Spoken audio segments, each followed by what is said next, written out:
While rock music fans have been divided for decades over who deserves the title of Best Guitarist Ever, one name that frequently comes up is, of course, Jimmy Page.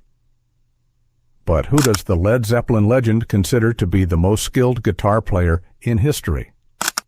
While Page has cited such blues guitarists as Muddy Waters and Elmore James among his influences, when it comes to his fellow rockers, there was one in particular who really blew him away.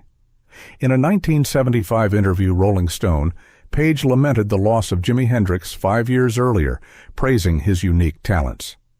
"We've lost the best guitarist any of us ever had, and that was Hendrix," he said.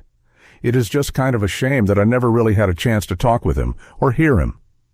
I heard his records naturally, but it would have been a thrill to see how he worked things out on stage." That's quite another ballgame. As you know, during the same interview, Page opened up about the one laudatory word that doesn't sit well with him, even when speaking about musicians of Hendrix's caliber. "The only term I won't accept is genius," he said. "It gets used far too loosely in rock and roll.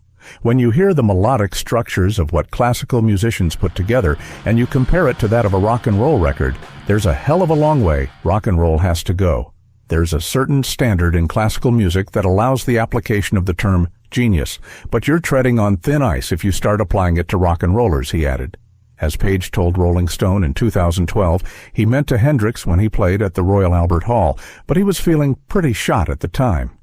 "I'd heard all these wonderful stories of him playing in clubs. I've said, I'll wait and see him next time round. But for me, there wasn't going to be a next time," he said. "The only time I actually saw him was at a club called Salvation in New York," Page continued. "He was across the room from where I was sitting with some friends.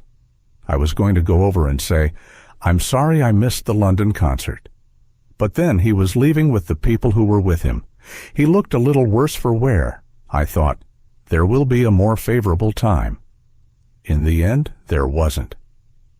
Hendrix died in London on September 18, 1970. He was 27 years old at the time.